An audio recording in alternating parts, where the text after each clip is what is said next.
ਜਾਗੋ ਪਾਰਟੀ ਨੇ ਵੀਰ ਬਾਲ ਦਿਵਸ ਦਾ ਨਾਂ ਬਦਲਣ ਸੰਬੰਧੀ ਪ੍ਰਧਾਨ ਮੰਤਰੀ ਮੋਦੀ ਨੂੰ ਲਿਖਿਆ ਪੱਤਰ। ਬਾਈਬਲ ਤੇ ਬੇਅਦਬੀ ਕਾਂਡ ਦੇ ਮੁਲਜ਼ਮਾਂ ਨੂੰ ਸਜ਼ਾਵਾਂ ਦਿਵਾਉਣ ਲਈ ਰੋਸ ਧਰਨੇ ਵਾਲੀ ਥਾਂ ਕੀਤਾ ਗਿਆ ਪੰਥਕ ਇਕੱਠ। ਦਿੱਲੀ 'ਚ ਇੱਕ ਵਾਰੀ ਫਿਰ ਵਾਪਰੀ ਇਨਸਾਨੀਅਤ ਨੂੰ ਸ਼ਰਮਸਾਰ ਕਰਨ ਵਾਲੀ ਘਟਨਾ। ਕਿਸਾਨ ਜਥੇਬੰਦੀਆਂ ਤੇ ਟੋਲ ਪਲਾਜ਼ਾ ਕਰਮਚਾਰੀਆਂ ਵਿਚਕਾਰ ਹੋਈ ਝੜਪ। ਭਾਰਤ ਸਰਕਾਰ ਵੱਲੋਂ ਹਰ ਸਾਲ 26 ਦਸੰਬਰ ਨੂੰ ਸ੍ਰੀ ਗੁਰੂ ਗੋਬਿੰਦ ਸਿੰਘ ਜੀ ਦੇ ਛੋਟੇ ਸਾਹਿਬਜ਼ਾਦੇ ਬਾਬਾ ਜ਼ੋਰਾਵਰ ਸਿੰਘ ਅਤੇ ਬਾਬਾ ਫਤਿਹ ਸਿੰਘ ਜੀ ਦੀਆਂ ਮਹਾਨ ਸ਼ਹਾਦਤਾਂ ਨੂੰ ਸਮਰਪਿਤ ਵੀਰ ਬਾਲ ਦਿਵਸ ਮਨਾਉਣ ਦਾ ਬੀਤੇ ਦਿਨੀ ਐਲਾਨ ਕੀਤਾ ਗਿਆ ਸੀ। ਪਰ ਹੁਣ ਜਾਗੋ ਪਾਰਟੀ ਨੇ ਇਸ ਨਾਮ ਤੇ ਇਤਰਾਜ਼ ਜਤਾਇਆ ਹੈ। ਜਾਗੋ ਦੇ ਸੰਸਥਾਪਕ ਪ੍ਰਧਾਨ ਮਨਜੀਤ ਸਿੰਘ ਜੀਕੇ ਨੇ ਅੱਜ ਇਸ ਸਬੰਧ ਵਿੱਚ ਪ੍ਰਧਾਨ ਮੰਤਰੀ ਨਰਿੰਦਰ ਮੋਦੀ ਨੂੰ ਪੱਤਰ ਲਿਖ ਕੇ ਸਾਹਿਬਜ਼ਾਦਿਆਂ ਦੀ ਯਾਦ ਨੂੰ ਸਮਰਪਿਤ ਕੌਮੀ ਤਿਉਹਾਰ ਮਨਾਉਣ ਦੀ ਸਰਕਾਰ ਦੇ ਇਰਾਦੇ ਦੀ ਸ਼ਲਾਘਾ ਕਰਦਿਆਂ ਨਾਮ ਬਦਲਣ ਦੀ ਬੇਨਤੀ ਕੀਤੀ ਹੈ।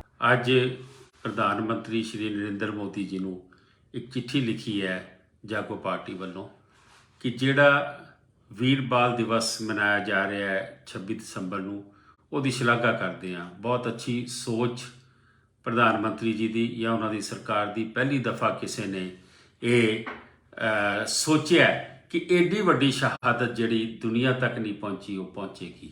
ਲੇਕਿਨ ਕਿਤੇ ਨਾ ਕਿਤੇ ਜਿਹੜਾ ਉਸ ਦੇ ਨਾਂ ਦੇ ਉੱਤੇ ਕੰਟਰੋਵਰਸੀ ਚੱਲਦੀ ਹੈ। ਅਸੀਂ ਰਿਕੁਐਸਟ ਕੀਤੀ ਹੈ ਪ੍ਰਧਾਨ ਮੰਤਰੀ ਜੀ ਨੂੰ ਕਿ ਸਿੱਖ ਮਰਿਆਦਾ, ਸਿੱਖ ਸੋਚ ਦੇ ਨਾਲ ਉਹ ਨਹੀਂ ਟੁਕਦਾ, ਕਿਉਂਕਿ ਅਸੀਂ ਪਿਛਲੇ 300 ਸਾਲ ਤੋਂ ਵੱਧ ਹੋ ਗਿਆ ਸ਼ਹਾਦਤ ਨੂੰ, ਸਾਹਿਬਜ਼ਾਦਿਆਂ ਦੀ। ਕਦੀ ਵੀ ਉਹਨਾਂ ਨੂੰ ਬਾਲ ਨਹੀਂ ਕਿਸੇ ਨੇ ਆਖਿਆ, ਬੱਚਾ ਨਹੀਂ ਆਖਿਆ। ਉਹਨਾਂ ਨੂੰ ਹਮੇਸ਼ਾ ਬਾਬਾ ਕਹਿ ਕੇ ਐਡਰੈਸ ਕੀਤਾ। ਈਵਨ ਗੁਰੂ ਸਾਹਿਬ ਨੇ ਵੀ, ਦਸਮ ਪਿਤਾ ਨੇ ਵੀ ਛੋਟੇ ਸਾਹਿਬਜ਼ਾਦਿਆਂ ਨੂੰ ਬਾਬਾ ਕਹਿ ਕੇ ਐਡਰੈਸ ਕੀਤਾ ਸੀ।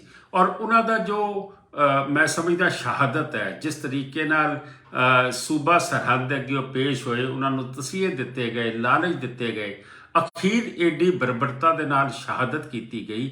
ਉਹ ਡੋਲੇ ਨਹੀਂ, ਉਹ ਉਹਨਾਂ ਦੇ ਮਨ ਦੇ ਵਿੱਚ ਦੁਬਦਾ ਕਦੀ ਨਹੀਂ ਆਈ। ਬਹੁਤ ਹੀ ਉਹਨਾਂ ਨੇ ਸੁੰਦਰ ਤਰੀਕੇ ਨਾਲ ਆਪਣੇ ਪਿਤਾ ਪੁਰਖੀ, ਆਪਣੇ ਗੁਰੂ ਇਤਿਹਾਸ ਨੂੰ ਕਾਇਮ ਰੱਖਦੇ ਹੋਏ ਮੈਂ ਸਮਝਦਾ ਉਹਨਾਂ ਨੇ ਆਪਣੀ ਸ਼ਹਾਦਤ ਦਿੱਤੀ ਹੈ।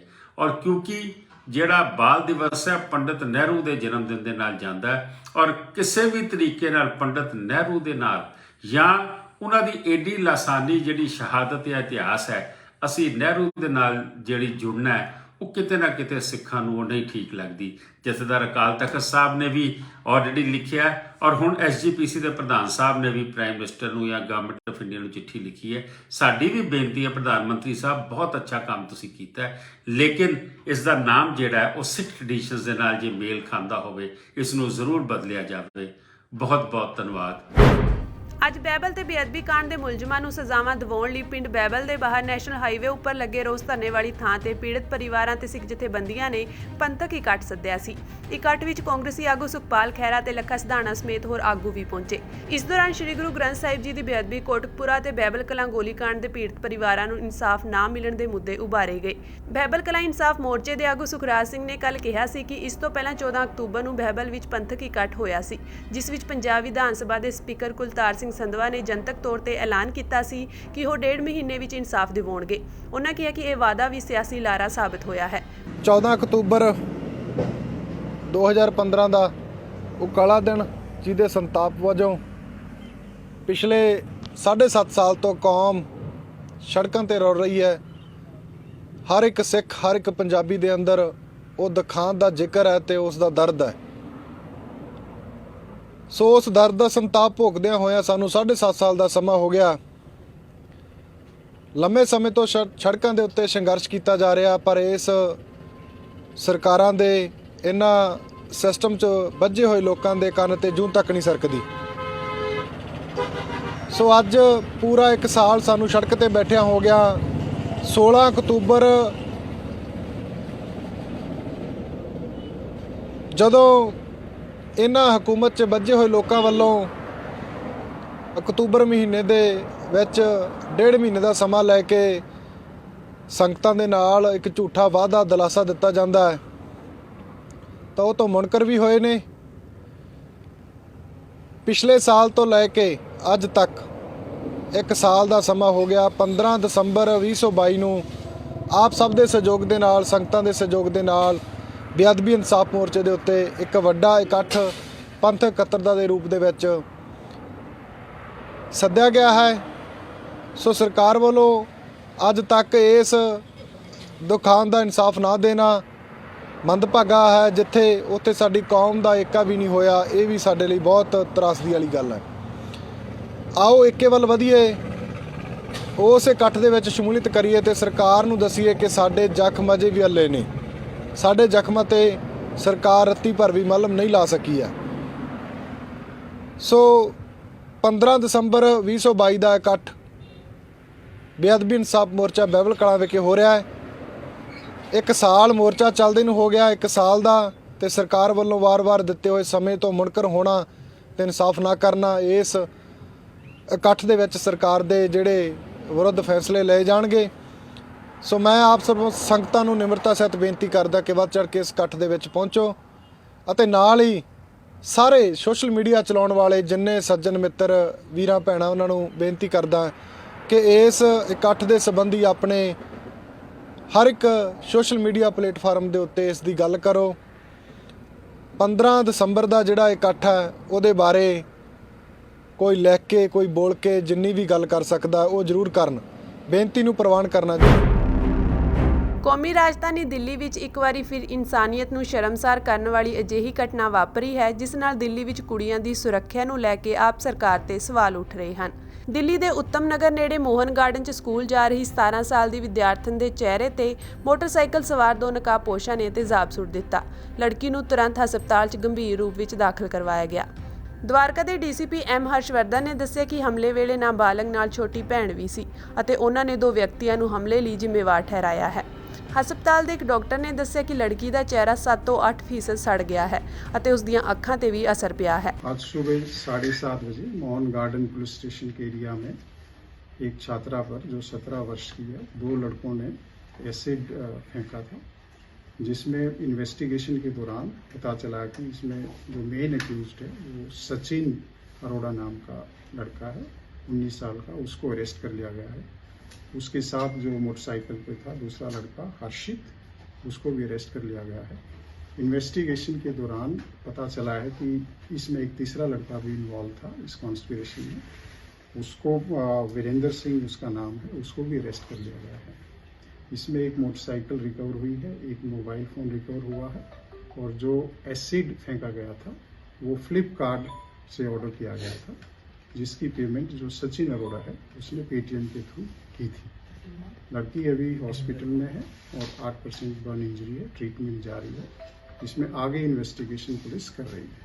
तो क्यों फेंका था सर? अभी तक जो जानकारी मिली है इन्वेस्टिगेशन के दौरान, जो लड़की है उसका सचिन अरोड़ा के साथ फ्रेंडशिप थी और वो कुछ महीनों पहले उनकी फ्रेंडशिप टूट गई थी और लड़की इससे बात नहीं करना चाहती थी, जिसके चलते सचिन अरोड़ा ने ये कदम उठाया।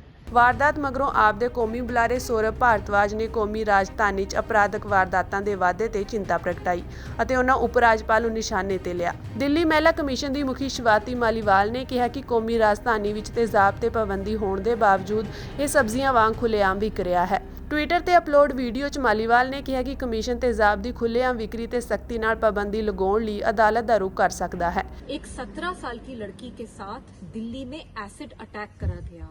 उसके ऊपर कुछ लोगों ने एसिड फेंक दिया। ये बताया जा रहा है कि ये एसिड उन अपराधियों ने फ्लिपकार्ट से ऑनलाइन खरीदा था। जब हमने चेक करा तो हमने पाया कि Amazon पे भी एसिड खुलेआम बिक रहा है। तो ये जितनी ऑनलाइन शॉपिंग की साइट्स हैं वहां एसिड अवेलेबल है। मतलब एक बटन दबाइए और एसिड की घर में होम डिलीवरी हो जाएगी। तो ये चल क्या रहा है इस देश में?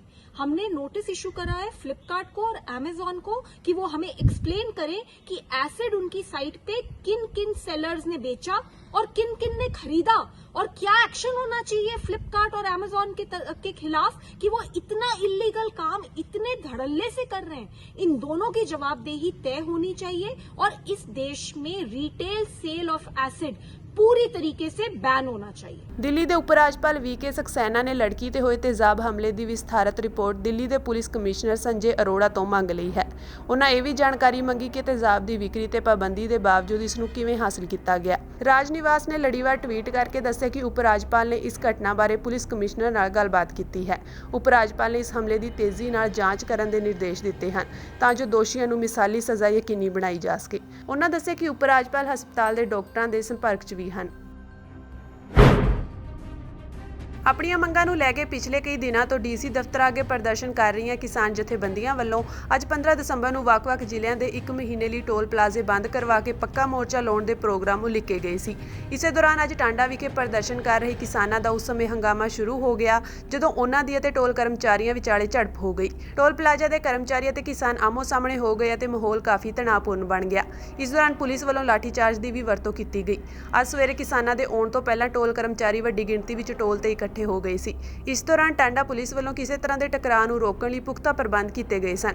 ਕਿਸਾਨ ਮਜ਼ਦੂਰ ਸੰਘਰਸ਼ ਕਮੇਟੀ ਪੰਜਾਬ ਵੱਲੋਂ ਚਲਾਂਗ ਦੇ ਨਾਲ ਜ਼ਿਲ੍ਹੇ ਦੇ ਹੋਰਨਾਂ ਟੋਲ ਪਲਾਜ਼ਿਆਂ ਤੇ 15 ਜਨਵਰੀ ਤੱਕ ਪੱਕੇ ਮੋਰਚੇ ਲਗਾ ਕੇ ਟੋਲ ਬੰਦ ਕਰਾਉਣ ਦੇ ਉਲੀਕੇ ਗਏ ਪ੍ਰੋਗਰਾਮ ਦਾ ਵਿਰੋਧ ਕਰਦਿਆਂ ਅੱਜ ਚਲਾਂਗ ਟੋਲ ਪਲਾਜ਼ਾ ਅਤੇ ਕਰਮਚਾਰੀਆਂ ਦੀ ਮੀਟਿੰਗ ਹੋਈ।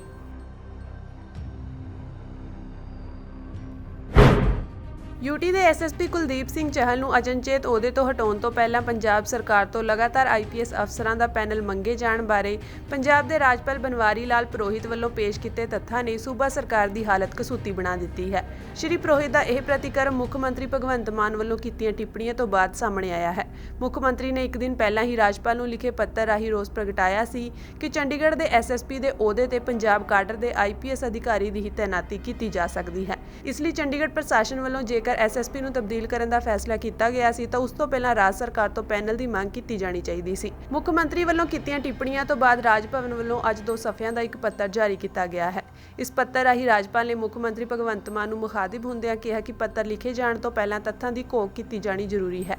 ਉਹਨਾਂ ਕਿਹਾ ਕਿ ਆਈਪੀਐਸ ਅਧਿਕਾਰੀ ਕੁਲਦੀਪ ਸਿੰਘ ਚਹਿਲ ਵੱਲੋਂ ਆਪਣੀ ਜ਼ਿੰਮੇਵਾਰੀ ਸੁਚਾਰੂ ਤਰੀਕੇ ਨਾਲ ਨਾ ਨਿਭਾਉਣ ਦੀਆਂ ਰਿਪੋਰਟਾਂ ਆ ਰਹੀਆਂ ਸਨ। ਇਸ ਮਗਰੋਂ ਸੂਬੇ ਦੇ ਮੁੱਖ ਸਕੱਤਰ ਵਿਜੇ ਕੁਮਾਰ ਜੰਜੂਆ ਨਾਲ 28 ਨਵੰਬਰ ਨੂੰ ਫੋਨ ਤੇ ਗੱਲਬਾਤ ਕਰਦਿਆਂ ਐਸਐਸਪੀ ਦੇ ਰਵੱਈਏ ਬਾਰੇ ਜਾਣੂ ਕਰਾਉਂਦਿਆਂ ਕਾਬਲ ਅਫਸਰਾਂ ਦਾ ਪੈਨਲ ਮੰਗਿਆ ਗਿਆ ਸੀ। ਸ਼੍ਰੀ ਪੁਰੋਹਿਤ ਨੇ ਲਿਖਿਆ ਕਿ 3 ਨਵੰਬਰ ਦੀ ਸ਼ਾਮ ਯੂਟੀ ਪ੍ਰਸ਼ਾਸਨ ਦੇ ਸਲਾਹਕਾਰ ਨੇ ਵੀ ਮੁੱਖ ਸਕੱਤਰ ਵਿਜੇ ਕੁਮਾਰ ਜੰਜੂਆ ਨਾਲ ਫੋਨ ਤੇ ਗੱਲਬਾਤ ਕਰਦਿਆਂ ਐਸਐਸਪੀ ਦੀ ਤੈਨਾਤੀ ਲਈ ਪੈਨਲ ਦੀ ਮੰਗ ਕੀਤੀ ਸੀ। ਉਹਨਾਂ ਕਿਹਾ ਕਿ ਕੁਲਦੀਪ ਚਹਿਲ ਨੂੰ 3 ਨਵੰਬਰ ਨੂੰ ਹੀ ਬੁਲਾ ਕੇ ਸੂਚਿਤ ਕਰ ਦਿੱਤਾ ਗਿਆ ਸੀ ਕਿ ਵਾਪਸ ਪੰਜਾਬ ਕਾਡਰ ਤੇ ਡਿਊਟੀ ਜੁਆਇਨ ਕਰ ਲਈ ਜਾਵੇ। ਕਾਂਗਰਸੀ ਆਗੂ ਸੁਖਪਾਲ ਸਿੰਘ ਖਹਿਰਾ ਅੱਜ ਬਹਿਬਲ ਕਲਾਂ ਵਿਖੇ ਹੋਏ ਬਰਗਾੜੀ ਮੋਰਚੇ ਦੇ ਇਨਸਾਫ ਲਈ ਇਕੱਠ ਵਿੱਚ ਪਹੁੰਚੇ। ਸੁਖਪਾਲ ਸਿੰਘ ਖਹਿਰਾ ਨੇ ਵਿਰੋਧੀ ਧਿਰਾਂ ਤੇ ਵਰਦਿਆਂ ਕਿਹਾ ਕਿ 2007 ਵਿੱਚ ਜਦੋਂ ਅਸੀਂ ਅਮਨ ਕਾਨੂੰਨ ਦੀ ਸਥਿਤੀ ਤੇ ਆਵਾਜ਼ ਉਠਾਉਂਦੇ ਸੀ ਤਾਂ ਅਕਾਲੀ ਆਗੂ ਸਾਨੂੰ ਕਹਿੰਦੇ ਸਨ ਕਿ ਵੱਡੇ ਬਾਦਲ ਸਾਹਿਬ ਨੂੰ ਪੰਜਾਬ 'ਚ ਚੱਲਦੀ ਕੀੜੀ ਦੀ ਵੀ ਖਬਰ ਹੈ ਤਾਂ ਬਰਗਾੜੀ 'ਚ ਜੋ ਕੁਝ ਵੀ ਹੋਇਆ ਤੇ ਫਿਰ ਬਹਿਬਲ ਕਲਾਂ 'ਚ ਜੋ ਹੋਇਆ ਉਸ ਵਕਤ ਬਾਦਲ ਸਾਹਿਬ ਨੂੰ ਖਬਰ ਕਿਵੇਂ ਨਹੀਂ ਸੀ।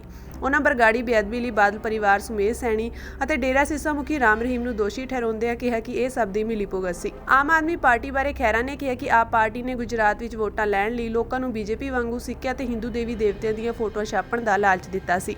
ਆਮ ਆਦਮੀ ਪਾਰਟੀ ਨੇ ਹਿਮਾਚਲ 'ਚ ਗਏ ਅਧਿਆਪਕਾਂ ਦੀ ਗੱਲ ਵੀ ਨਹੀਂ ਸੁਣੀ ਅਤੇ ਉਹਨਾਂ ਨੂੰ ਪਹਾੜੇ ਦੇ ਟੱਟੂ ਕਿਹਾ ਜਦੋਂ ਪੰਜਾਬ ਦੇ ਸਿੱਖਿਆ ਮੰਤਰੀ ਵੀ ਹਾਜ਼ਰ ਸਨ ਅਤੇ ਉਹ ਤਾੜੀਆਂ ਮਾਰ ਕੇ ਹੱਸ ਰਹੇ ਸਨ।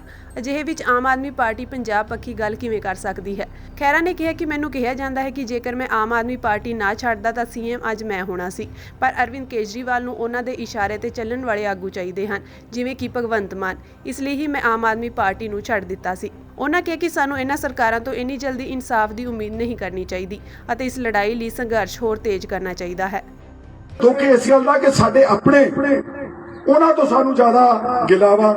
ਫਿਰ ਸਾਡੀ ਸਰਕਾਰ ਬਣ ਗਈ, ਮੈਂ ਤਾਂ ਖੈਰ ਹੈ ਨਹੀਂ ਸੀ ਉਸ ਵੇਲੇ, ਉਹਦੇ ਚ ਅਮਰਿੰਦਰ ਸਿੰਘ ਦੀ, ਫਿਰ ਉਹਨਾਂ ਨੇ 5 ਸਾਲ ਜ਼ਾਇਆ ਕੀਤੇ ਨੇ। ਐਡਾ ਵੱਡਾ ਇਸ਼ੂ ਜਿਹਦੇ ਕਰਕੇ ਸਰਕਾਰ ਪਲਟ ਗਈ, ਉਹਨਾਂ ਨੇ ਵੀ ਉਸ ਗੱਲ ਦਾ ਧਿਆਨ ਨਹੀਂ ਕੀਤਾ। ਔਰ ਫਿਰ ਕਦੀ ਕੋਈ SIT ਬਣਾਤੀ, ਕਦੀ ਉਹ ਕਰਤਾ, ਕਮਿਸ਼ਨ ਬਣਾਤਾ। ਫਿਰ ਕਮਿਸ਼ਨ ਦੀ ਇੱਕ ਐਡੀ ਵੱਡੀ ਰਿਪੋਰਟ, ਮੇਰਾ ਖਿਆਲ ਆ 400-500 ਸਫੇ ਦੀ ਜਸਟਿਸ ਰਣਜੀਤ ਸਿੰਘ ਕਮਿਸ਼ਨ ਦੀ ਰਿਪੋਰਟ ਵਿਧਾਨ ਸਭਾ 'ਚ ਪੜ੍ਹੀ ਗਈ। ਸਾਰਿਆਂ ਨੇ ਉੱਠ ਕੇ ਮਿੰਟਾਂ ਤਰਲੇ ਕੀਤਾ, ਨਵਜੋਤ ਸਿੰਘ ਸਿੱਧੂ ਵਰਗੇ ਨੇ ਝੋਲੀਆਂ ਅੱਡੀਆਂ, ਉਹ ਆ ਗਿਆ ਇਨਸਾਫ ਕਰ ਦੋ। ਫਿਰ ਆਪਾਂ ਫਿਰ ਉਹ ਤੋਂ ਬਾਅਦ SIT ਬਣਾਤੀ। ਆ ਨਵੀਂ ਸਰਕਾਰ ਬਣੀ, ਉਹਨਾਂ ਨੇ ਹੋਰ ਆਣ ਕੇ SIT ਬਣਾਤੀ। ਇੰਨੇ ਮਲਟੀਪਲ ਇਨਵੈਸਟੀਗੇਸ਼ਨ ਨੇ ਜਿਹੜਾ ਸਾਰਾ ਰਿਕਾਰਡ ਤਬਾਹ ਕਰ ਦਿੱਤਾ। ਬਹੁਤੇ ਮੁਜਰਮਾਂ ਨੂੰ ਹਾਈ ਕੋਰਟਾਂ ਵਿੱਚ ਅਦਾਲਤਾਂ 'ਚੋਂ ਜਾ ਕੇ ਜ਼ਮਾਨਤਾਂ ਮਿਲ ਗਈਆਂ ਵਾ। ਅਸਲ ਕਹਾਣੀ ਸਿੰਪਲ ਸੀਗੀ ਕਿ ਬੇਅਦਬੀਆਂ ਹੋਈਆਂ ਕਿਉਂ ਨੇ। ਉਹਦੇ ਜਿਹੜੇ ਲੋਕ ਜ਼ਿੰਮੇਵਾਰ ਨੇ ਉਹ ਕੌਣ ਨੇ? ਸਾਦੀ ਜੀ ਗੱਲ ਸੀਗੀ, ਬੇਅਦਬੀਆਂ ਹੋ ਰਹੀਆਂ ਸੀਗੀਆਂ ਜਦੋਂ ਡੇਰੇ ਸੱਚਾ ਸੌਦਾ ਦੇ ਸਾਧ ਨੇ ਗੁਰੂ ਸਾਹਿਬ ਦੀ ਪੋਸ਼ਾਕ ਪਾ ਕੇ ਗੱਲ ਨਕਲ ਕੀਤੀ। ਉੱਥੇ 295 पर्चा दर्ज हो गया। पर्चा दर्ज होके बठिंडा की अदालत में सैशन कोर्ट में चले गया चलान। उधरों असेंबली इलेक्शन आ गई ते हुण कहंदे ना सुखबीर होनी साडा कसूर नहीं, तुहाडा कसूर आपे ही सीगा, तुसीं चलान पेश हो के उहनूं सज़ा हो लेण दिंदे। इन्हां ने उत्थे समझौता करके उन्हां दे नाल बिल्कुल इलेक्शन तो पहला जिहड़ा सीगा चलान वो वापस ले लिया। साजिश हो गई क्योंकि वोटां चाहीदियां सी मालवे दी धरती ते। अपणिआं नूं कहा उन्होंने कि इन्हां सिखां ने कित्थे जाना, साडे गुलाम है, ਇਹਦਾ ਅਕਾਲੀ ਦਲ ਦੇ ਗੁਲਾਮ ਇਹਨਾਂ ਨੇ ਕਿੱਥੇ ਜਾਣਾ ਵਾ। ਇੱਕ ਉਹ ਗੁਨਾਹਗਾਰ ਆ, ਇੱਕ ਉਹ ਡੇਰਾ ਗੁਨਾਹਗਾਰ ਆ। ਤੇ ਫਿਰ ਉਸ ਤੋਂ ਬਾਅਦ ਜਿਹੜਾ ਉਹ ਮਾਫੀਆ ਦਵਾਈਆਂ ਗਿਆ ਅਕਾਲ ਤਖਤ ਦਾ ਦੁਰਉਪਯੋਗ ਕਰਕੇ, ਨਾ ਮੰਗੀ ਨਾ ਮੰਗਾਈ, ਹਿੰਦੀ ਚ ਕੋਈ ਪਰਚਾ ਜਾ ਕੇ ਚਿੱਠੀ ਲੈ ਕੇ ਆਪੇ ਹੀ 5-4 ਬੰਦੇ ਤੇ ਅਕਾਲ ਤਖਤ ਦੇ ਉੱਤੇ ਅੰਗੂਠਾ ਦਿੱਤਾ ਉਹਦੇ ਗਲ 'ਚ। ਉਹਨੇ ਕਹਿਤਾ ਜੀ ਮੈਂ ਉਹਨੂੰ ਸਾਧ ਨੂੰ ਮਾਫ ਕਰ ਦਿੱਤਾ ਬਗੈਰ ਕਿਸੇ ਪੇਸ਼ੀ ਤੋਂ, ਬਗੈਰ ਕਿਸੇ ਗੱਲ ਤੋਂ, ਔਰ ਕੋਈ ਮਾਫੀ ਦਾ ਕੋਈ ਗੁੰਜਾਇਸ਼ ਹੀ ਨਹੀਂ ਸੀਗੀ। इस तरह ये गुनाह करते गए और शायद हैंकड़, शायद सत्ता का नशा। तो उस बाद जी गोली चली है, हुण गोली चली है उदा मैं बादल साहब, मैं MLA सीगा 2007 च, मैं अपने गुरु ग्रंथ साहब की हाजरी च कहना, जो असीं उठ के कहना कि फलाने जिले च कतल हो गया, फलाना लॉ एंड ऑर्डर प्रॉब्लम, सारियां दी गल्लां सुनने तो बाद ਵੱਡੇ ਬਾਦਲ ਸਾਹਿਬ ਖੜੇ ਹੋ ਕੇ ਇੱਕ ਵਾਰ ਨਹੀਂ ਅਨੇਕਾਂ ਵਾਰ ਕਿਹਾ ਕਿ ਪੰਜਾਬ ਦੇ ਵਿੱਚ ਕੀੜੀ ਵੀ ਜਾਂਦੀ ਹੈ ਨਾ, ਕੀੜੀ ਉਹਦੇ ਤੇ ਬਾਦਲ ਦੀ ਅੱਖ ਆ। ਤੇ ਕੋਟਕਪੂਰੇ ਵਿੱਚ ਹਜ਼ਾਰਾਂ ਲੋਕਾਂ ਨੂੰ, ਔਰਤਾਂ ਨੂੰ ਲਾਠੀਆਂ ਮਾਰਦੀਆਂ, ਉਦੋਂ ਬਾਦਲ ਦੀ ਅੱਖ ਕਿੱਥੇ ਸੀਗੀ? ਤੇ ਜਿਹੜਾ ਜਸਟਿਸ ਰਣਜੀਤ ਸਿੰਘ ਕਮਿਸ਼ਨ ਨੂੰ ਐਫੀਡੇਵਿਟ ਗਿਆ ਉਹਦੇ ਚ ਸੁਮੇਧ ਸਿੰਘ ਸੈਣੀ DGP ਨੇ ਮੰਨਿਆ ਕਿ ਮੈਨੂੰ 14 ਅਕਤੂਬਰ ਦੇ ਤੜਕੇ 2 ਵਜੇ ਚੀਫ ਮਿਨਿਸਟਰ ਦੀ ਕਾਲ ਆਈ ਆ। ਉਹ ਕਿਉਂ ਆਈ ਆ? ਉਦੋਂ ਹੀ ਗੋਲੀ ਉੱਥੇ ਚੱਲ ਗਈ ਆ, ਲਾਠੀ ਚਾਰਜ, ਤੇ ਮੁੜ ਕੇ ਘੰਟੇ ਬਾਅਦ ਇੱਥੇ ਚੱਲ ਗਈ ਗੋਲੀ। ਤੇ ਫਿਰ ਆਪਾਂ ਕਿੱਦਾਂ ਕਹਿ ਦਈਏ ਕਿ ਚੀਫ ਮਿਨਿਸਟਰ ਸਾਹਿਬ ਤੁਸੀਂ ਜ਼ਿੰਮੇਵਾਰ ਨਹੀਂਗੇ? ਤੇ DGP ਕੌਣ ਲਾਇਆ ਸੀਗਾ? ਸੁਮੇਧ ਸਿੰਘ ਸੈਣੀ। ਜਿਹਨੇ ਲੋਕਾਂ ਦੇ ਚੱਡੇ ਪਾੜੇ, ਝੂਠੇ ਪੁਲਿਸ ਮੁਕਾਬਲੇ ਕੀਤੇ, ਉਹ ਜਟਾਣੇ ਦਾ ਘਰ ਸਾੜ ਦਿੱਤਾ, ਨਿੱਕਾ ਜਿਹਾ ਬੱਚਾ ਮਾਰ ਦਿੱਤਾ। ਇਹਨਾਂ ਨੂੰ ਕੋਈ ਹੋਰ DGP ਨਹੀਂ ਲੱਭਿਆ, ਕੋਈ ਸਿੱਖ ਅਫਸਰ ਨਹੀਂ ਲੱਭਿਆ ਚੰਗਾ, ਉਹਨੂੰ DGP ਲਾਇਆ। ਪੰਗਾ ਤਾਂ ਆਪ ਲਿਆ ਇਹਨਾਂ ਨੇ, ਸਭ ਕੁਝ ਗਲਤ ਆਪ ਕੀਤਾ ਵਾ। ਇਜ਼ਹਾਰ ਆਲਮ ਜਿਹੜਾ ਆਲਮ ਸੈਨਾ ਸੀ ਉਹਦੀ ਘਰ ਵਾਲੀ ਨੂੰ ਮਲੇਰਕੋਟਲੇ ਤੋਂ MLA ਬਣਾਇਆ ਵਾ। ਇਹ ਹੁਣ ਕਿਹੜੇ ਮੂੰਹ ਨਾਲ ਕਹਿੰਦੇ ਕਿ ਸਾਡਾ ਕਸੂਰ ਨਹੀਂਗਾ? ਤੇ ਤੀਸਰੀ ਧਿਰ ਪੁਲਿਸ ਆ। ਸੋ ਮੇਰਾ ਮੰਨਣਾ ਵਾ ਕਿ ਜਿਹੜੇ ਅਸਲ ਇਨਸਾਫ ਉਦੋਂ ਹੋਵੇਗਾ ਜਦੋਂ ਉਹ ਡੇਰੇ ਵਾਲੇ ਨੂੰ ਫੜ ਕੇ ਅੰਦਰ ਦਿੱਤਾ ਜਾਊਗਾ। ਇਸ ਗੱਲ ਦੇ ਵਿੱਚ, ਕਤਲ ਦੇ ਵਿੱਚ, ਤੇ ਵਿੱਚ ਇਹਨਾਂ ਦੇ ਗੱਲ ਵਿੱਚ, ਤੇ ਵਿੱਚੇ ਹੀ ਬਾਦਲ ਦਾ ਟੱਪਰ।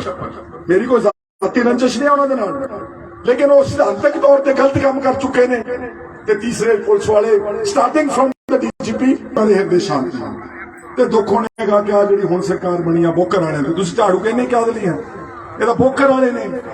ਮੈਂ ਜਾਣਦਾ, ਮੈਂ ਕੰਮ ਕੀਤਾ ਇਹਨਾਂ ਨਾਲ। ਇਹ ਜਿੱਡੇ ਹਿੰਦੂ ਧਾਰੀ ਇਹ ਨੇ, ਉਹਦਾ ਤਾਂ BJP ਵੀ ਨਹੀਂਗਾ।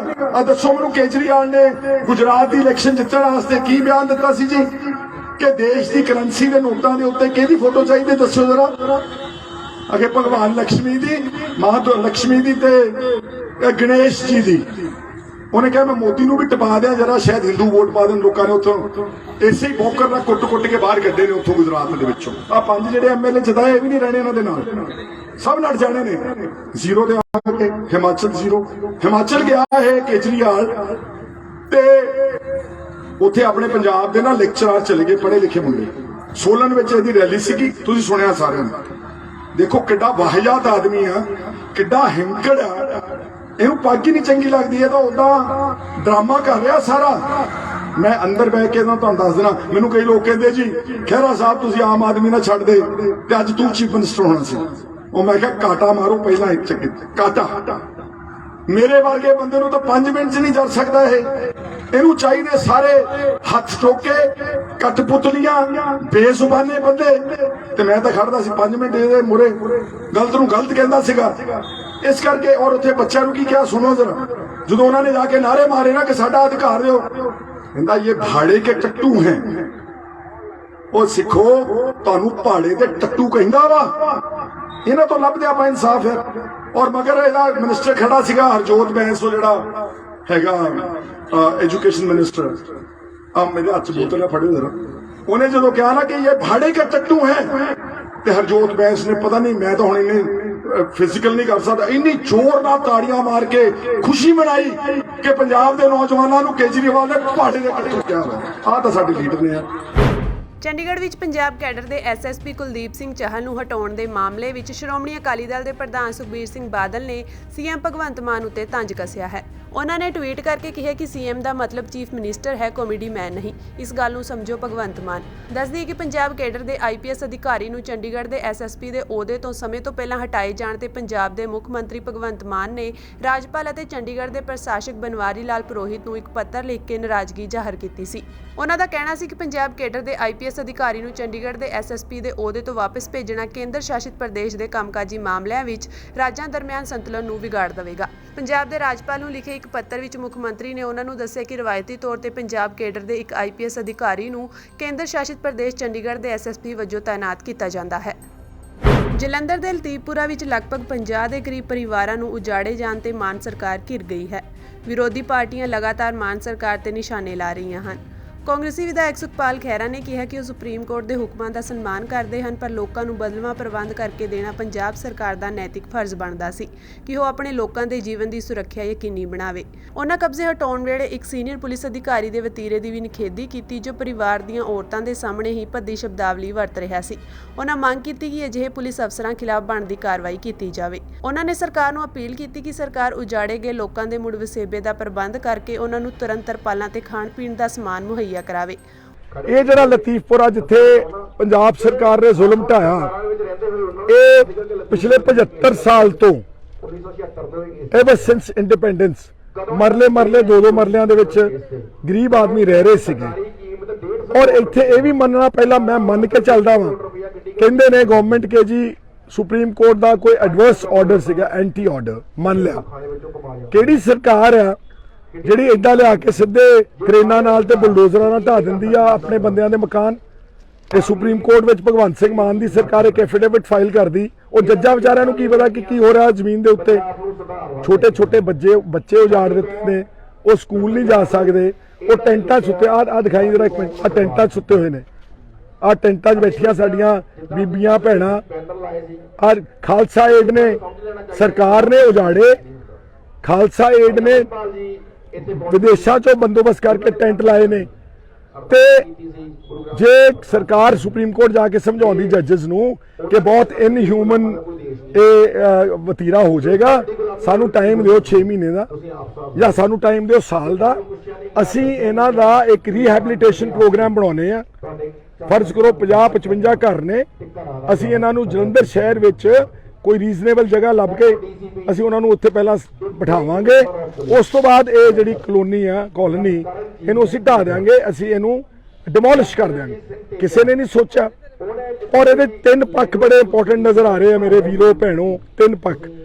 ਸਭ ਤੋਂ ਪਹਿਲਾਂ ਜਿੱਦਣ ਪੁਲਿਸ ਆਈ ਹੈ ਢਾਉਣ ਵਾਸਤੇ, ਨਾਲੇ ਤਾਂ ਘਰ ਢਾਤੇ, ਨਾਲੇ ਇਹਨਾਂ ਨੂੰ ਧੀਆਂ ਭੈਣਾਂ ਦੀਆਂ ਗਾਲਾਂ ਕੱਢੀਆਂ ਇੱਥੇ, ਤੇਰੀ ਭੈਣ ਦੀ, ਤੇਰੀ ਮਾਂ ਦੀ, ਨਾਲੇ ਘਰ ਢਾਤੇ ਨੇ, ਤੇ ਨਾਲੇ ਪੁਲਿਸ ਦੀ ਬਰੂਟੈਲਿਟੀ, ਉਹਦਾ ਜ਼ਾਲਮਾਨਾ ਚਿਹਰਾ। ਦੂਜਾ ਬਿਊਰੋਕ੍ਰੇਸੀ ਜਿਹੜੀ ਏਸੀ ਕਮਰਿਆਂ ਤੇ ਹੀਟਰ ਲਾ ਕੇ ਬੈਠੇ ਹੋਏ ਨੇ, ਇੱਥੇ ਇੰਨੇ ਪਰਿਵਾਰ ਉੱਜੜ ਗਏ ਨੇ, ਕੋਈ ਪੁੱਛਣ ਵਾਲਾ ਨਹੀਂਗਾ, ਕੁਸਕਿਆ ਹੀ ਕੋਈ ਨਹੀਂਗਾ।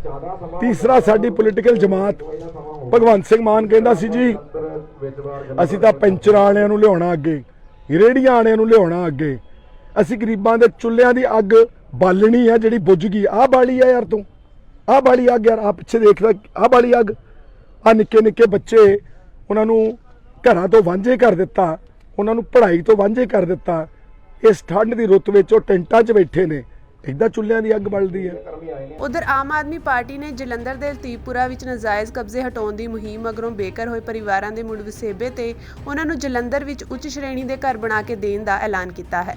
ਜਲੰਧਰ ਪੱਛਮੀ ਤੋਂ ਆਪ ਵਿਧਾਇਕ ਸ਼ੀਤਲ ਅੰਗੁਰਾਲ, ਜਲੰਧਰ ਕੇਂਦਰੀ ਤੋਂ ਵਿਧਾਇਕ ਰਮਨ ਅਰੋੜਾ, ਆਪ ਪੰਜਾਬ ਮੁੱਖ ਬੁਲਾਰੇ ਮਾਲਵਿੰਦਰ ਸਿੰਘ ਕੰਗ ਤੇ ਇੰਪਰੂਵਮੈਂਟ ਟਰਸਟ ਜਲੰਧਰ ਦੇ ਚੇਅਰਮੈਨ ਜਗਤਾਰ ਸਿੰਘ ਸੰਘੇੜਾ ਨੇ ਕਿਹਾ ਕਿ ਇਹ ਮੁਹਿੰਮ ਸਿਰ ਸੁਪਰੀਮ ਕੋਰਟ ਦੇ ਨਿਰਦੇਸ਼ਾਂ ਅਨੁਸਾਰ ਹੀ ਚਲਾਈ ਗਈ ਸੀ। ਉਹਨਾਂ ਕਿਹਾ ਕਿ ਇਹ ਮਕਾਨ ਸਰਕਾਰੀ ਜ਼ਮੀਨ ਤੇ ਬਣਾਏ ਗਏ ਸਨ ਤੇ ਸੁਪਰੀਮ ਕੋਰਟ ਨੇ ਟਰਸਟ ਦੇ ਹੱਕ ਵਿੱਚ ਫੈਸਲਾ ਦਿੱਤਾ ਸੀ। ਇਸ ਮਾਮਲੇ 'ਚ ਟਰਸਟ ਖਿਲਾਫ ਅਦਾਲਤ ਦੀ ਮਾਣਹਾਨੀ ਦਾ ਕੇਸ ਵੀ ਚੱਲ ਰਿਹਾ ਸੀ, ਜਿਸ ਕਾਰਨ ਨਾਜਾਇਜ਼ ਕਬਜ਼ੇ ਹਟਾਉਣ ਦੀ ਮੁਹਿੰਮ ਚਲਾਈ ਗਈ। ਉਹਨਾਂ ਨੇ ਇਸ ਬਾਰੇ ਸੁਪਰੀਮ ਕੋਰਟ 'ਚ ਸਟੇਟਸ ਰਿਪੋਰਟ ਪੇਸ਼ ਕੀਤੀ। ਉਹਨਾਂ ਭਰੋਸਾ ਦਿੱਤਾ ਕਿ ਪਿਛਲੀਆਂ ਸਰਕਾਰਾਂ ਦੀਆਂ ਘਟੀਆ ਨੀਤੀਆਂ ਦੇ ਉਲਟ ਆਪ ਹਰ ਵਰਗ ਦੀ ਭਲਾਈ ਲਈ ਵਚਨਬੱਧ ਹੈ ਤੇ ਸਰਕਾਰ ਪ੍ਰਭਾਵਿਤ ਗਰੀਬ ਪਰਿਵਾਰਾਂ ਨੂੰ ਉੱਚ ਦਰਜੇ ਦੇ ਮਕਾਨ ਮੁਹੱਈਆ ਕਰਾਏਗੀ। ਕਾਂਗਰਸੀ ਸੰਸਦ ਮੈਂਬਰ ਰਵਨੀਤ ਸਿੰਘ ਬਿੱਟੂ ਨੇ ਜਲੰਧਰ 'ਚ ਘਰਾਂ ਤੇ ਬੁਲਡੋਜ਼ਰ ਚਲਾਉਣ ਦਾ ਮਾਮਲਾ ਸੰਸਦ ਵਿੱਚ ਉਠਾਇਆ ਹੈ। ਉਹਨਾਂ ਕਿਹਾ ਕਿ ਬੇਘਰ ਲੋਕਾਂ ਲਈ ਸਰਕਾਰ ਨੂੰ ਕੁਝ ਕਰਨਾ ਚਾਹੀਦਾ ਹੈ। ਹਾਲਾਤ ਇਹੋ ਜਿਹੇ ਹਨ ਕਿ ਦੂਜੇ ਦੇਸ਼ਾਂ ਤੋਂ ਸੰਸਥਾਵਾਂ ਇਸ ਤੇ ਮਦਦ ਕਰਨ ਲਈ ਅੱਗੇ ਆ ਰਹੀਆਂ ਹਨ, ਜੋ ਕਿ ਸਾਡੇ ਲਈ ਸ਼ਰਮ ਦੀ ਗੱਲ ਹੈ। ਉਹਨਾਂ ਕਿਹਾ ਕਿ ਇਸ ਤੇ ਮੰਤਰੀ ਹਰਦੀਪ ਪੁਰੀ ਨੂੰ ਜਵਾਬ ਦੇਣਾ ਚਾਹੀਦਾ ਹੈ। ਸਪੀਕਰ ਸਾਹਿਬ, ਆਪਾਂ ਲੋਕਾਂ ਨੂੰ ਘਰ ਦੇਣ ਦੀ ਗੱਲ ਕਰ ਰਹੇ ਹਾਂ, ਪਰ ਸਾਡੇ ਕੀ ਹੋਇਆ 4 ਦਿਨ ਪਹਿਲਾਂ ਮੰਤਰੀ ਜੀ ਇਸ ਗੱਲ ਤੋਂ ਜਾਣੂ ਨੇ 70 ਸਾਲ ਤੋਂ ਸਰ ਪਾਕਿਸਤਾਨ ਤੋਂ ਆ ਕੇ ਜਲੰਧਰ 'ਚ ਲੋਕ ਬਸੇ ਤੇ ਉੱਥੇ ਦੀ ਸਰਕਾਰ ਨੇ 100 ਘਰ ਸਰ ਬੁਲਡੋਜ਼ਰਾਂ ਲੈ ਕੇ ਉਹਨਾਂ ਨੂੰ ਤੋੜਤਾ। ਆਪਾਂ ਘਰ ਦੇਣ ਦੀ ਗੱਲ ਕਰਦੇ ਹਾਂ ਸਰ, ਠੰਡ ਦੇ ਵਿੱਚ ਜਲੰਧਰ ਦੇ ਵਿੱਚ ਐਸਾ ਮੈਂ ਤਾਨਾਸ਼ਾਹ ਕਦੇ ਦੇਖਿਆ ਨਹੀਂ। ਤੇ ਮੈਨੂੰ ਲੱਗਦਾ ਮੰਤਰੀ ਜੀ ਦਿੱਲੀ ਦੇ ਆ ਪਰ ਪੰਜਾਬੀ ਨੇ, ਇਸ ਗੱਲ ਤੋਂ ਵਾਕਿਫ ਹੋਣਗੇ। ਆਪ ਇੰਟਰਵੀਨ ਕਰਕੇ ਸਰ, ਜਗ੍ਹਾ ਬੇਸ਼ੱਕ ਉਹਨਾਂ ਦੀ ਹੋਵੇ ਪਰ ਸਰ ਉਹਨਾਂ ਨੂੰ ਘਰ ਲਵਾਉਣ ਲਈ ਇਹ ਆਪ ਇੰਟਰਵੀਨ ਕਰਨ, ਨਹੀਂ ਬਹੁਤ ਬੁਰਾ ਹਾਲ ਆ ਜਿਹੜਾ ਜਲੰਧਰ 'ਚ ਹੋਇਆ ਪਿਆ। ਬਾਹਰ ਤੱਕ ਦੀਆਂ ਸੰਸਥਾਵਾਂ ਕਹਿ ਰਹੀਆਂ ਵੀ ਅਸੀਂ ਮਦਦ ਕਰਨ ਆ ਰਹੇ ਹਾਂ, ਆਪਾਂ ਮਰੇ ਹੋਏ ਹਾਂ। ਕੀ ਗੱਲ, ਤੁਸੀਂ ਇੱਥੇ ਐਲਾਨ ਕਰੋ ਵੀ ਜੋ ਮਦਦ ਹੋਊਗੀ ਅਸੀਂ ਜਲੰਧਰ ਦੀ ਕਰਾਂਗੇ। ਕਿਸਾਨਾਂ ਨੇ ਅੱਜ ਕਿਸਾਨ ਮਜ਼ਦੂਰ ਸੰਘਰਸ਼ ਕਮੇਟੀ ਦੇ ਬੈਨਰ ਹੇਠ ਪੰਜਾਬ ਦੇ 10 ਜ਼ਿਲ੍ਹਿਆਂ ਵਿੱਚ ਟੋਲ ਪਲਾਜ਼ਿਆਂ ਤੇ ਧਰਨੇ ਲਗਾਏ ਹਨ। ਪੰਜਾਬ ਦੇ 10 ਜ਼ਿਲ੍ਹਿਆਂ ਵਿੱਚ 18 ਟੋਲ ਪਲਾਜ਼ੇ ਫ੍ਰੀ ਕਰਵਾ ਦਿੱਤੇ ਹਨ। ਕਿਸਾਨ ਮਜ਼ਦੂਰ ਸੰਘਰਸ਼ ਕਮੇਟੀ ਦੇ ਜਨਰਲ ਸਕੱਤਰ ਸਰਵਣ ਸਿੰਘ ਪੰਧੇਰ ਨੇ ਕਿਹਾ ਕਿ ਜਿੰਨੇ ਵੀ ਟੋਲ ਪਲਾਜ਼ੇ ਦੇ ਮੁਲਾਜ਼ਮ ਹਨ ਉਹਨਾਂ ਨੂੰ ਤਨਖਾਹ ਅਸੀਂ ਦੇਵਾਂਗੇ। 1 ਮਹੀਨਾ ਅਸੀਂ ਟੋਲ ਫ੍ਰੀ ਕਰਾਂਗੇ ਤੇ ਟੋਲ ਪਲਾਜ਼ੇ ਦੇ ਮੁਲਾਜ਼ਮਾਂ ਨੂੰ 1 ਮਹੀਨੇ ਦੀ ਤਨਖਾਹ ਅਸੀਂ ਦੇਵਾਂਗੇ। ਸਰਵਣ ਸਿੰਘ ਪੰਧੇਰ ਨੇ ਕਿਹਾ ਕਿ 20 ਦਿਨ ਹੋ ਗਏ ਹਨ ਸਾਨੂੰ ਡੀਸੀ ਦਫ਼ਤਰਾਂ ਦੇ ਬਾਹਰ ਬੈਠੇ ਹਾਂ, ਸਾਨੂੰ ਸਾਡੀਆਂ ਫਸਲਾਂ ਦਾ ਲਾਹੇਬੰਦ ਭਾਅ ਨਹੀਂ ਮਿਲਦਾ। ਪੰਜਾਬ ਦੇ ਪਾਣੀਆਂ ਤੇ ਕਾਰਪੋਰੇਟ ਘਰਾਣੇ ਕਬਜ਼ਾ ਕਰਨਾ ਚਾਹੁੰਦੇ ਹਨ।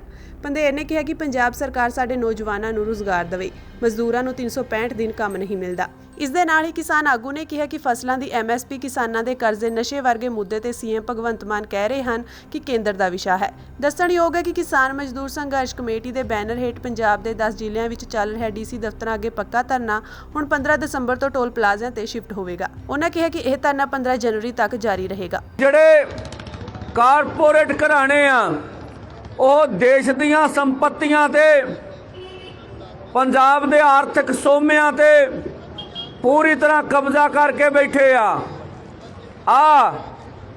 ਇਸ ਵੇਲੇ ਲੋਕਾਂ ਨੂੰ ਕਾਰਪੋਰੇਟ ਘਰਾਣੇ ਵਾਲੇ ਪਾਸੇ ਧਿਆਨ ਦੇਣਾ ਬਹੁਤ ਜ਼ਰੂਰੀ ਆ ਵੀ ਸੜਕਾਂ ਸਾਡੀਆਂ ਪਲਾਜ਼ਾ ਕਾਰਪੋਰੇਟ ਘਰਾਣਿਆਂ ਦਾ ਰੁਪਈਆ ਲਾਇਆ ਤੇ 2000 ਕਮਾ ਕੇ ਲੈ ਗਏ। ਜੇ ਇਹਨਾਂ ਨੇ ਟੋਲ ਪਲਾਜ਼ੇ ਚਲਾਉਣੇ ਆ, ਜੇ ਇਹਨਾਂ ਨੂੰ ਲੱਗਦਾ ਵੀ ਇਹ ਫੈਸਲਾ ਵਧੀਆ ਵਾ, ਇਹ ਟੋਲ ਪਲਾਜ਼ਾ ਸਰਕਾਰ ਆਪਣੇ ਅੰਡਰ ਲੈ ਲਵੇ, ਸਰਕਾਰੀ ਕਰ ਦਿਓ, ਇਹਦੀਆਂ ਕੀਮਤਾਂ ਘਟਾ ਦਿਓ। ਜਿਹੜੇ ਮੁਲਾਜ਼ਮ ਰੱਖੇ ਸਾਡੇ ਮੁੰਡੇ ਉਹਨਾਂ ਨੂੰ ਪੱਕੇ ਕਰ ਦਿਓ, ਠੀਕ ਆ ਜੀ। ਤੇ ਸਾਨੂੰ ਪਤਾ ਲੱਗੂਗਾ ਵੀ ਇਹ ਸਾਡੇ ਖਜ਼ਾਨੇ 'ਚ ਪੈਸੇ ਜਾ ਰਹੇ ਆ, ਸਸਤਾ ਮਿਲ ਰਿਹਾ, ਨੋ ਲੋਸ ਨੋ ਪ੍ਰੋਫਿਟ ਤੇ ਚਲਾਏ ਜਾਣ ਜੇ ਚਲਾਉਣੇ ਹੈਗੇ ਆ। ਤੇ ਨਹੀਂ ਤਾਂ ਅਸੀਂ ਗੱਡੀ ਲੈਣ ਲੱਗਿਆ ਟੈਕਸ ਭਰੇ ਆ, ਫਿਰ ਦੋਹਰਾ ਟੈਕਸ ਅਸੀਂ ਕਿਉਂ ਦਈਏ। ਜਿੰਨੇ ਵੀ ਮੁਲਾਜ਼ਮ ਹੈ ਟੋਲ ਪਲਾਜ਼ੇ ਤੇ 1 ਮਹੀਨੇ ਦੀ ਗਰੰਟੀ ਕਰਾਂਗੇ, ਲਿਖਤੀ ਵੀ ਲੈ ਕੇ ਦਾਂਗੇ। ਜੇ ਕੰਪਨੀ ਤਨਖਾਹ ਨਾ ਪਾਈ ਅੰਦੋਲਨ ਕਰਾਂਗੇ, ਸਿੱਧੀ ਜੀ ਗੱਲ ਆ।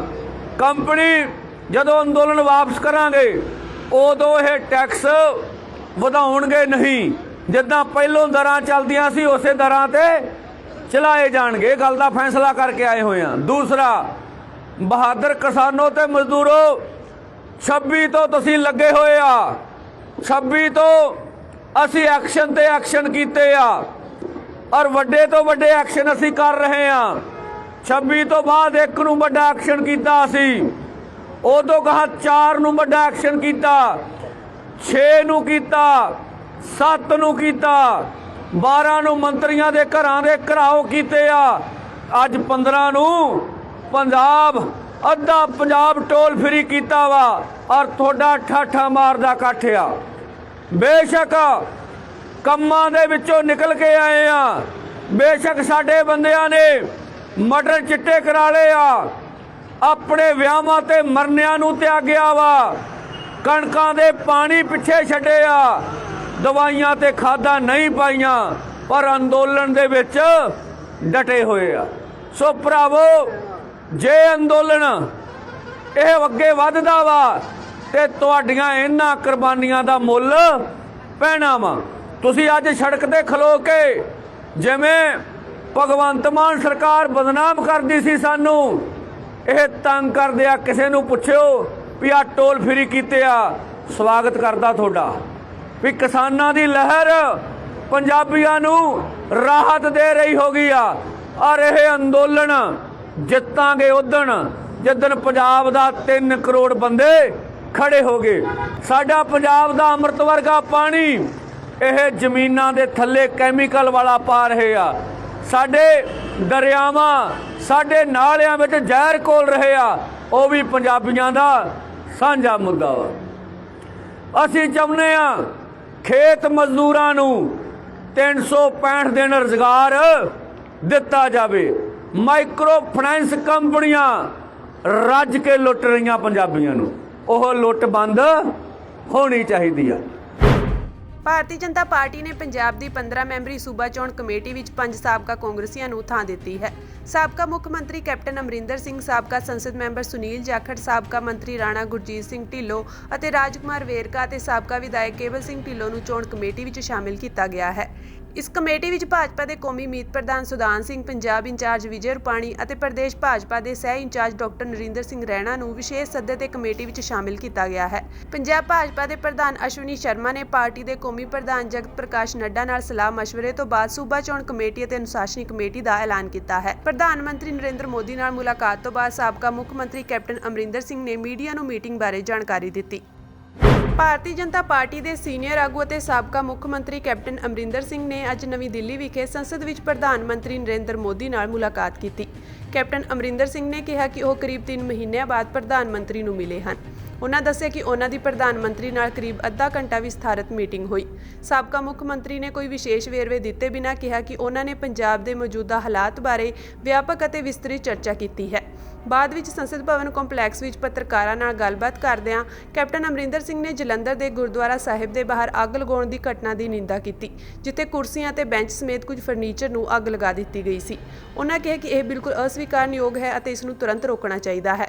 ਉਹਨਾਂ ਸਥਿਤੀ ਨੂੰ ਹੋਰ ਵਿਗੜਨ ਨਾ ਦੇਣ ਦੀ ਵੀ ਚੇਤਾਵਨੀ ਦਿੱਤੀ। ਕੈਪਟਨ ਅਮਰਿੰਦਰ ਨੇ ਪਾਕਿਸਤਾਨ ਤੋਂ ਹਥਿਆਰਾਂ ਅਤੇ ਨਸ਼ੀਲੇ ਪਦਾਰਥ ਲੈ ਕੇ ਆਉਣ ਵਾਲੇ ਡਰੋਨਾਂ ਦੀ ਤਸਕਰੀ ਤੇ ਵੀ ਡੂੰਘੀ ਚਿੰਤਾ ਜ਼ਾਹਰ ਕੀਤੀ। ਉਹਨਾਂ ਕਿਹਾ ਕਿ ਇਹ ਸਭ ਉਹਨਾਂ ਲੋਕਾਂ ਦੇ ਹੱਥਾਂ ਵਿੱਚ ਜਾ ਰਹੇ ਹਨ ਜੋ ਪੰਜਾਬ ਵਿੱਚ ਸ਼ਾਂਤੀ ਭੰਗ ਕਰਨ ਦੀ ਕੋਸ਼ਿਸ਼ ਕਰ ਰਹੇ ਹਨ।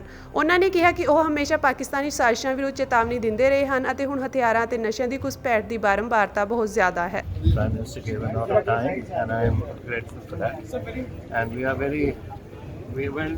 I can't specify, but lot of issues. It's a very important concern which has been raised in the state of Punjab. This concern about the Amritpal Singh.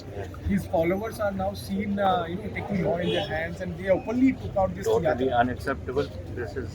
That is not under any circumstances law must be upheld. And if this is happening, it is happening every day. We see it in the social media. So this matter has to be brought under control. So also the law and order issue, sir. Law and order issue is Law and order. This is going to spoil the law and order. Already, the number of drones that are coming in are much more than before. They are bringing more weapons. Their duration is more. Their capacity is more. They are bringing heroin. They are bringing, you name it, and they are bringing it. Now they are bringing it with a purpose. Who are they going to give it to? People who try to create trouble in Punjab. Canada ਤੋਂ ਇੱਕ ਦੁਖਦਾਈ ਖਬਰ ਸਾਹਮਣੇ ਆਈ ਹੈ। ਦੱਸ ਦਈਏ ਕਿ Canada ਵਿੱਚ ਵਾਪਰੇ ਇੱਕ ਸੜਕ ਹਾਦਸੇ ਵਿੱਚ ਇੱਕ ਨੌਜਵਾਨ ਦੀ ਮੌਤ ਹੋ ਗਈ ਹੈ। ਮ੍ਰਿਤਕ ਦੀ ਪਛਾਣ ਮਨਪ੍ਰੀਤ ਸਿੰਘ ਵਜੋਂ ਹੋਈ ਹੈ, ਜੋ ਕਿ ਆਪਣੇ ਮਾਪਿਆਂ ਦਾ ਇਕਲੌਤਾ ਪੁੱਤਰ ਸੀ। ਮਿਲੀ ਜਾਣਕਾਰੀ ਮੁਤਾਬਕ ਮ੍ਰਿਤਕ ਮਨਪ੍ਰੀਤ ਸਿੰਘ ਫਰੀਦਕੋਟ ਜ਼ਿਲ੍ਹੇ ਦੇ ਪਿੰਡ ਢਹਿਪਈ ਦਾ ਰਹਿਣ ਵਾਲਾ ਸੀ। ਮਨਪ੍ਰੀਤ ਬੀਤੇ ਸਤੰਬਰ ਮਹੀਨੇ ਹੀ ਕੈਨੇਡਾ ਗਿਆ ਸੀ, ਜੋ ਕਿ ਕੈਨੇਡਾ ਦੇ ਮਿਸੀਸਾਗਾ ਵਿੱਚ ਸੜਕ ਪਾਰ ਕਰਦੇ ਹੋਏ ਇੱਕ ਟਰੱਕ ਦੀ ਚਪੇਟ ਵਿੱਚ ਆ ਗਿਆ ਅਤੇ ਮੌਕੇ ਤੇ ਹੀ ਮੌਤ ਹੋ ਗਈ। ਇਸ ਕਾਰਨ ਉਹਨਾਂ ਦੇ ਪਰਿਵਾਰ 'ਚ ਸੋਗ ਦਾ ਮਾਹੌਲ ਬਣਿਆ ਹੋਇਆ ਹੈ। ਕਾਬਿਲੇ ਗੌਰ ਹੈ ਕਿ ਪੰਜਾਬ ਤੋਂ ਕਈ ਨੌਜਵਾਨ ਆਪਣੇ ਸੁਨਹਿਰੇ ਭਵਿੱਖ ਦੀ ਖਾਤਰ ਵਿਦੇਸ਼ਾਂ ਦਾ ਰੁਖ ਕਰ ਰਹੇ ਹਨ, ਪਰ ਵਿਦੇਸ਼ ਜਾ ਕੇ ਸੁਪਨੇ ਕਿਸੇ ਦੇ ਹੀ ਪੂਰੇ ਹੋ ਪਾਉਂਦੇ ਹਨ।